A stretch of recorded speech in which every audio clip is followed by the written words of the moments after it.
दक्षिण गुजरात वीर नर्मद विश्वविद्यालय के आदरणीय कुलपति,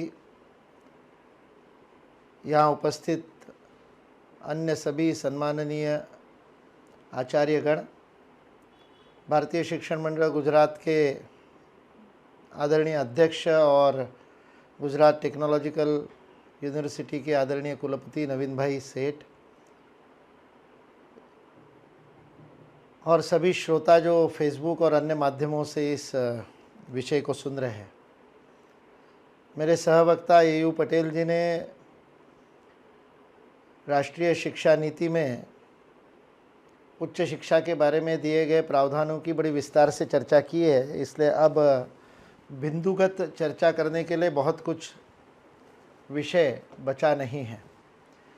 मैं आपके सामने कुछ मूलभूत बातें और ख़ास करके जो चुनौतियां हम अध्यापकों के सामने, विश्वविद्यालयों के सामने, विश्वविद्यालय के नेतृत्व के सामने हैं, जिससे कि जो बातें इन 66 पृष्ठों में 66 पेजेस इन इंग्लिश शिक्षा नीति में लिखी गई है, वह बिंदु क्रियान्वित कैसे हो। क्योंकि बातें तो अच्छी बहुत बार लिखी जाती है। 1968 में दलपत सिंह कोठारी जी के नेतृत्व में जो आयोग बना था, वो DS कोठारी आयोग में, जिसका कि नाम था राष्ट्र निर्माण के लिए शिक्षा, उस आयोग का नाम कोठारी आयोग नहीं था। कोठारी जी अध्यक्ष थे, इसलिए उनके नाम से वो आयोग प्रसिद्ध हुआ, किंतु उसका मूल नाम था राष्ट्र निर्माण के लिए शिक्षा।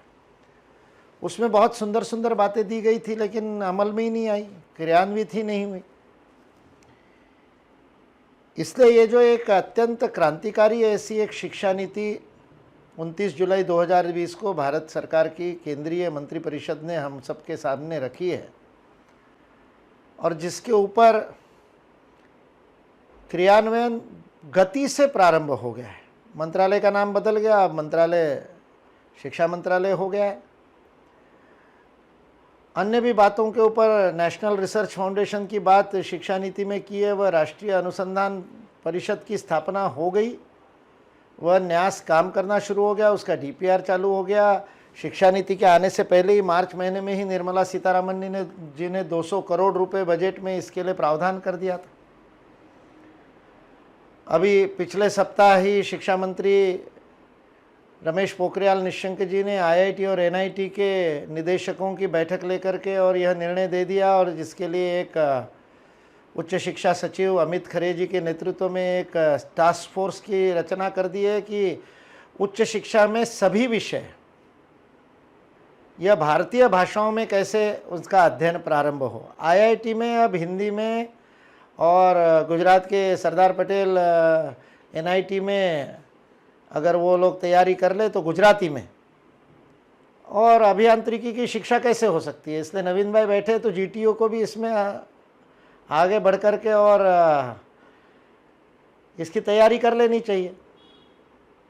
बार बार जब ये बात आती है कि भारतीय भाषाओं में मेडिकल, इंजीनियरिंग, आप फार्मेसी वाले हैं तो फार्मेसी भी, मैनेजमेंट भी, ये सारे विषय यदि भारतीय भाषाओं में पढ़ाने हैं, गुजराती में, मराठी में, हिंदी में, कन्नड़ में, तेलुगु में, बांग्ला में, असमिया में, तो बार बार जो एक विषय सबके सामने रखा जाता है कि टेक्स्ट बुक कहाँ से आएंगे, पाठ्यक्रम की पुस्तकें कहाँ से आएंगी, और वो तो सारी अंग्रेजी में उपलब्ध है। तो गुजराती बोलने वाले तो 6 करोड़ लोग उपलब्ध है, हिब्रू भाषा बोलने वाले तो 30 लाख है, और 30 लाख बोलने वाले, हिब्रू भाषा बोलने वाले हैं, उनके पास इंजीनियरिंग की पुस्तक है, और 6 करोड़ गुजरातियों के पास में नहीं है। तो क्या ये हमारे लिए लज्जा का विषय नहीं है?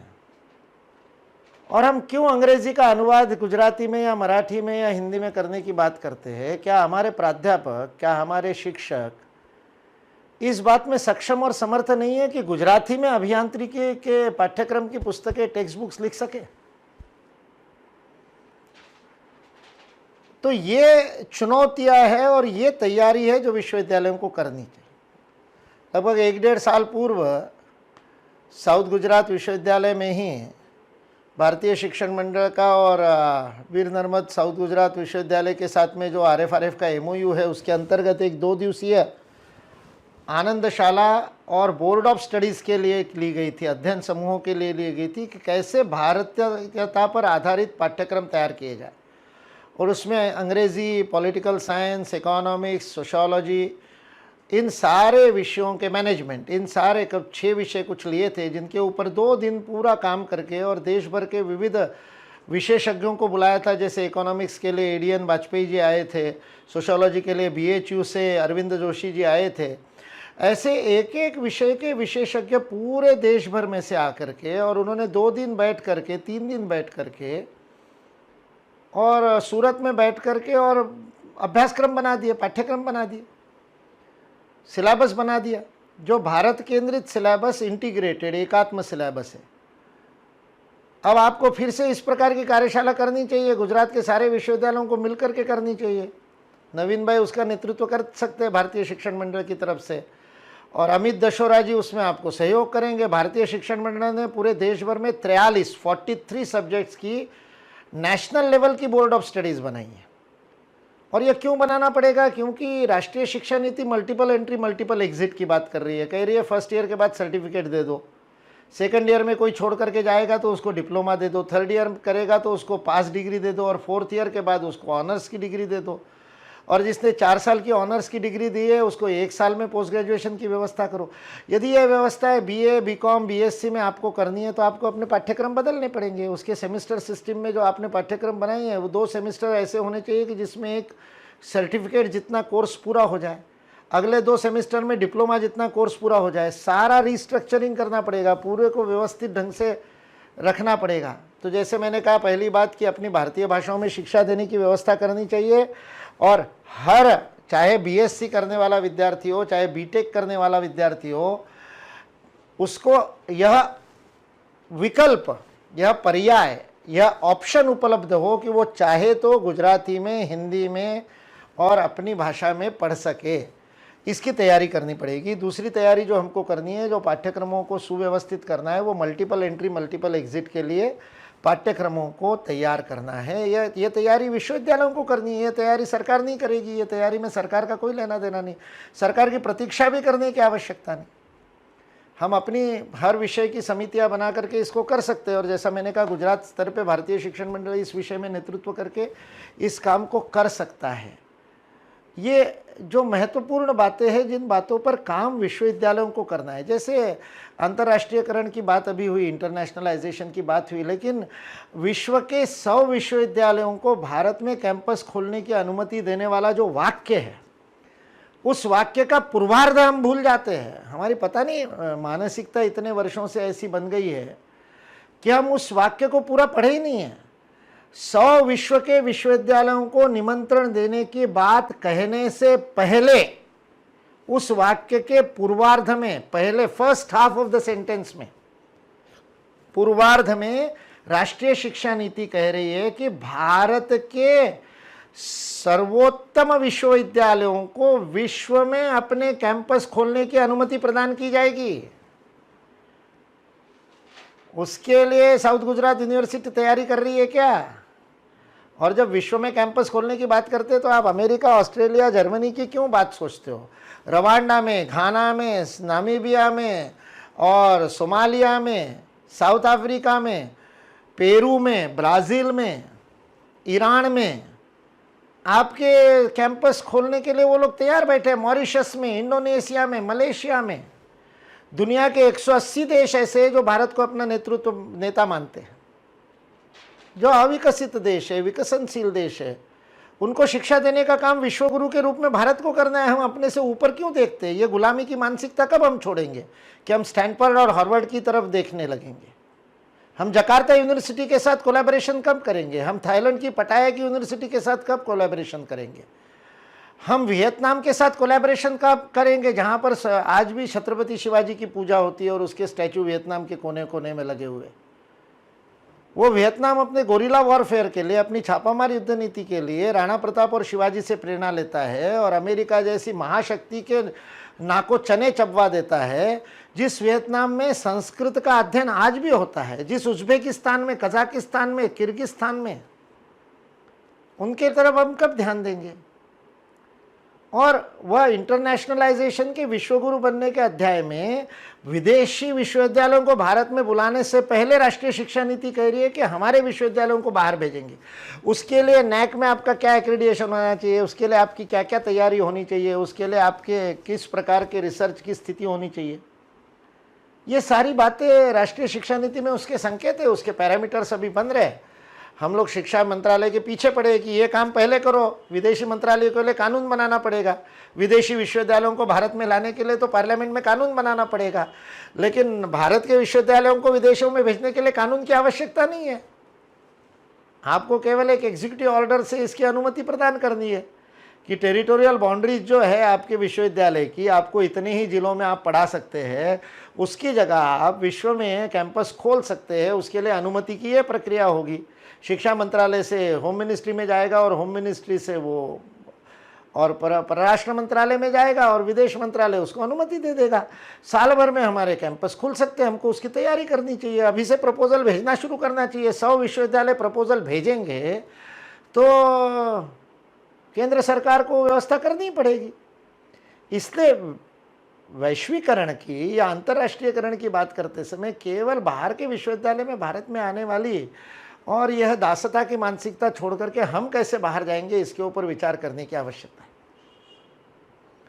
यह शिक्षा नीति कह रही है कि विश्वविद्यालयों को और हायर एजुकेशनल इंस्टीट्यूट्स को 3 प्रकार के और उच्च शिक्षा संस्थानों में अपने आप को बताना पड़ेगा कि तुम रिसर्च को महत्व देने वाले हो या शिक्षा को, एजुकेशन को, अध्ययन अध्यापन को महत्व देने वाले हो या दोनों रखने वाले हो।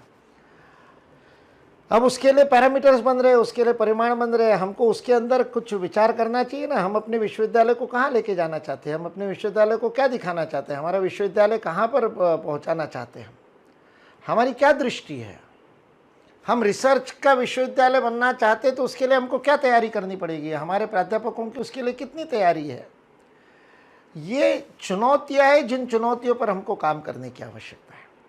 एक बहुत बड़ा विषय सारे देश भर में चल रहा है और ख़ास करके अध्यापकों के बीच में, शिक्षकों के बीच में चल रहा है कि ये जो मल्टीपल एंट्री मल्टीपल एग्जिट वाला विषय होगा या फ्लेक्सिबल विषय देना होगा, मेजर और माइनर वाले विषय देने की बात है कि आप चाहे तो एक बड़ा प्रमुख विषय लो और एक गौण विषय लेकर के और उसके अंदर आप डबल डिग्री ले सकते हो।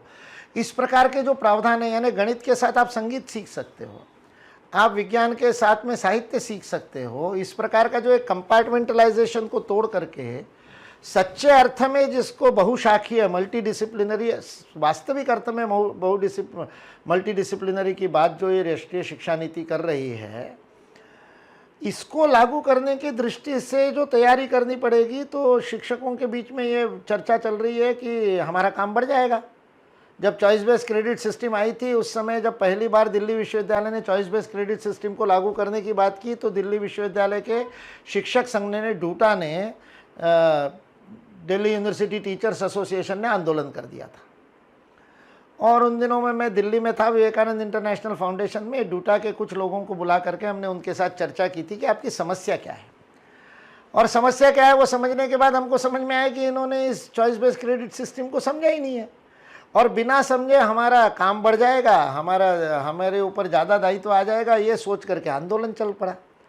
आज राष्ट्रीय शिक्षा नीति को लेकर के भी कुछ मुद्दे इस प्रकार के शिक्षकों के बीच में उठ रहे हैं। इसलिए विश्वविद्यालयों में हमारे जैसे भारतीय शिक्षण मंडल जैसी संस्थाओं को और भारतीय शिक्षण मंडल के साथ ही उसकी जो सहयोगी संस्था है ABRSM, अखिल भारतीय राष्ट्रीय शैक्षिक महासंघ, इनको और विश्वविद्यालयों के नेतृत्व को, कुटुंब प्रमुखों को, कुलगुरुओं को, कुलपतियों को ये पहल करनी पड़ेगी कि शिक्षकों के साथ बैठ करके शिक्षा नीति को ढंग से समझना पड़ेगा।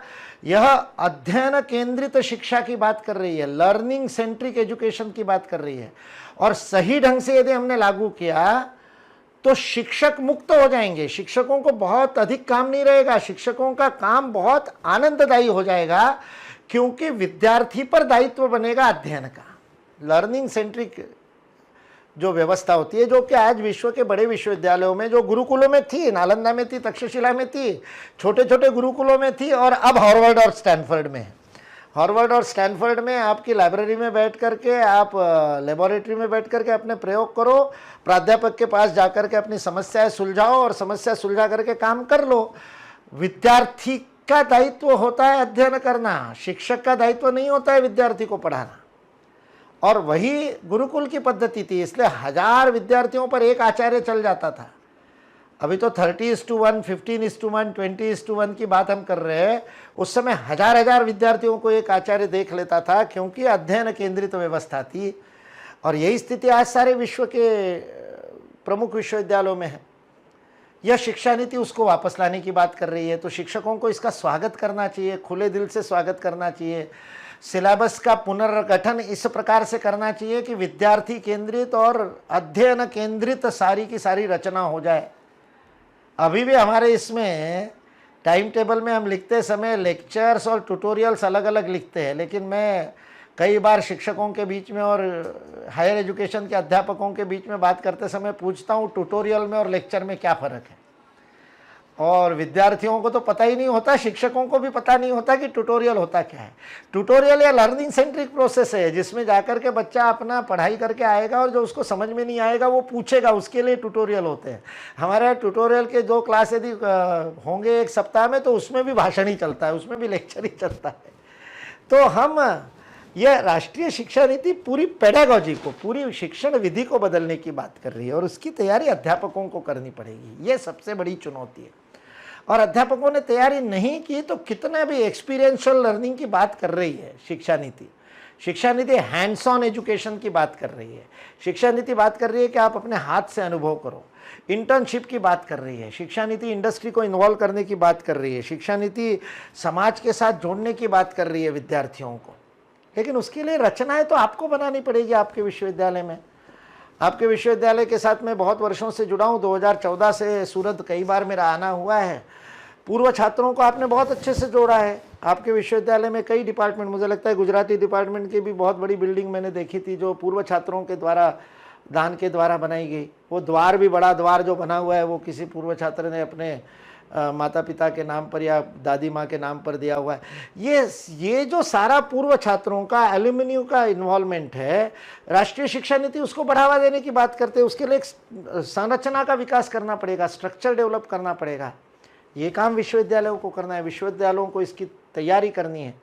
यदि हम लोगों ने इस राष्ट्रीय शिक्षा नीति का ठीक ढंग से शब्दशः अध्ययन करके और उसमें से बातें स्वीकार करके उसको लागू करना, एक समग्र पाठ्यक्रम का अध्याय है जिसमें कहती है, नवीन भाई से पहले जब अक्षय अग्रवाल जी जीटीयू में कुलपति थे, तब भारतीय शिक्षण मंडल ने और आरएफ ने उनके साथ मिलकर के हिस्ट्री ऑफ साइंस नाम का पाठ्यक्रम 100 मार्क्स का तैयार किया था, जो जीटीयू में अभी भी ब्रिज कोर्स के रूप में लागू होता है। अब राष्ट्रीय शिक्षा नीति कह रही है कि इस प्रकार का भारत बोध का पाठ्यक्रम हर कक्षा में पढ़ाया जाना चाहिए, जिसमें भारत की सांस्कृतिक और भारत के गौरवशाली इतिहास के बारे में हर बच्चे को पता हो, चाहे वो विज्ञान का विद्यार्थी हो, चाहे वो कॉमर्स का विद्यार्थी हो, चाहे वो अभियांत्रिकी का विद्यार्थी हो।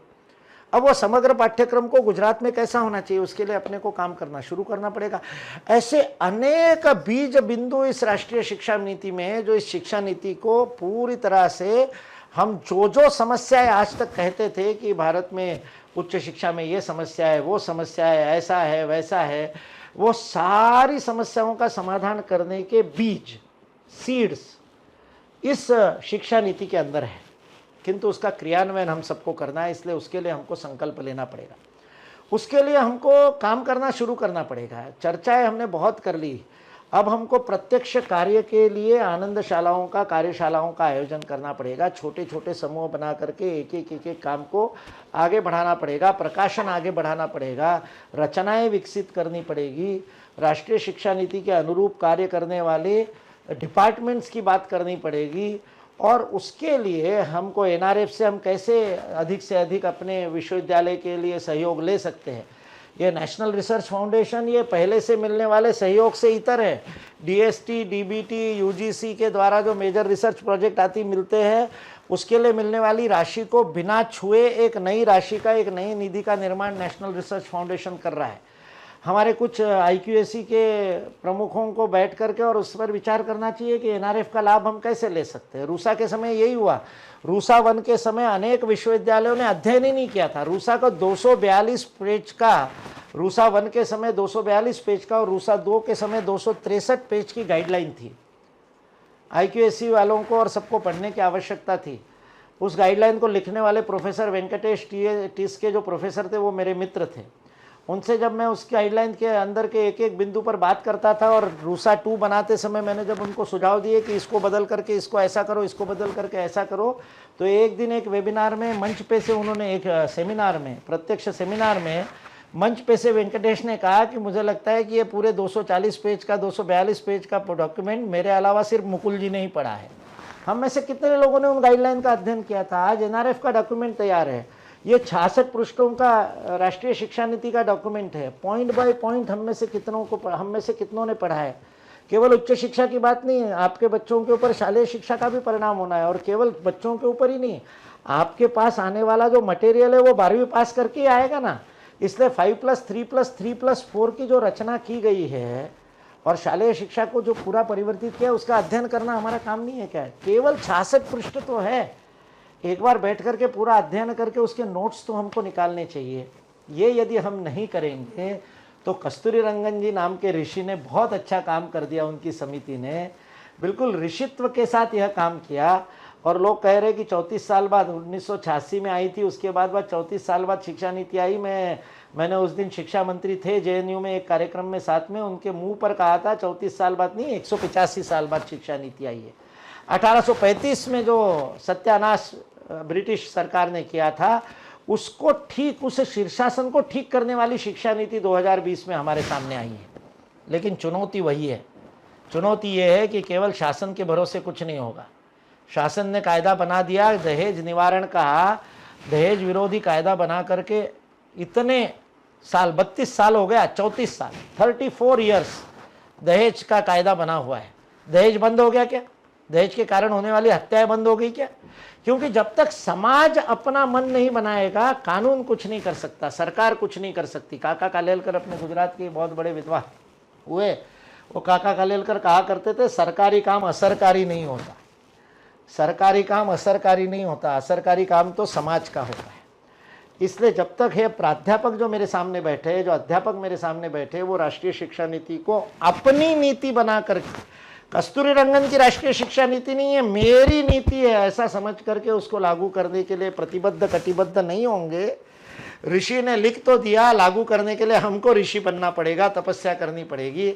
ऐसी तपस्या करने की यदि हमारी तैयारी होगी तो ये राष्ट्रीय शिक्षा नीति भारत माता को फिर एक बार विश्वगुरु के पद पर आसीन करेगी। स्वप्न तो ये देखा है राष्ट्रीय शिक्षा नीति ने कि जिस देश में 88%, 88% लोगों को अंग्रेजी नहीं आती है, ऐसा 2011 के सेंसस में वो खुद बताते, केवल 12% ने कहा कि उनको अंग्रेजी आती है। ऐसे समय सारी की सारी उच्च शिक्षा अंग्रेजी में देने का क्या अर्थ है? ये राष्ट्रीय शिक्षा नीति कहती है यदि कोई एक विद्यार्थी चाहेगा तो पहली कक्षा से PhD तक अंग्रेजी को बिना हाथ लगाए शिक्षित हो सकता है। ऐसी व्यवस्था का निर्माण 2030-32 तक करने के बाद राष्ट्रीय शिक्षा नीति करती है। इतनी प्रचंड भारतीयता से भरी हुई और भारत केंद्रित राष्ट्रीय शिक्षा नीति आज हमको मिली है। यदि इस स्वर्णिम अवसर का उपयोग करके हम तत्परता से तैयारी नहीं करेंगे और सबसे पहले इस राष्ट्रीय शिक्षा नीति के अधिक से अधिक प्रावधानों का मेरे विश्वविद्यालय में कैसे उपयोग होगा, इसका विचार हमारा प्रत्येक प्राध्यापक नहीं करेगा, प्रत्येक आचार्य नहीं करेगा, प्रत्येक विद्यार्थी नहीं करेगा, तब तक राष्ट्रीय शिक्षा नीति वास्तव में अमल में आना यह सरकार के हाथ में नहीं है, हमारे हाथ में है। वह तभी हो पाएगा। इसलिए मैं यह आह्वान करते हुए कि हम सब लोग ऋषि बने, तप करने को तैयार हो। और ये जो एक अवसर मिला है भारत माता को फिर एक बार अपने उस वैभवशाली स्तर पर ले जाने का, जो 11वीं और 12वीं शताब्दी में नालंदा और तक्षशिला वल्लभी और उस समय थी, उसको पाटन के समय थी, उसको फिर से उसी स्तर पर ले जाने का जो अवसर हमको मिला है विश्व का नेतृत्व करने का, उसे हम अवश्य अपने जीवन में साकार करेंगे। इसी विश्वास के साथ अपनी वाणी को विराम देता हूँ। जय हिंद, जय भारत।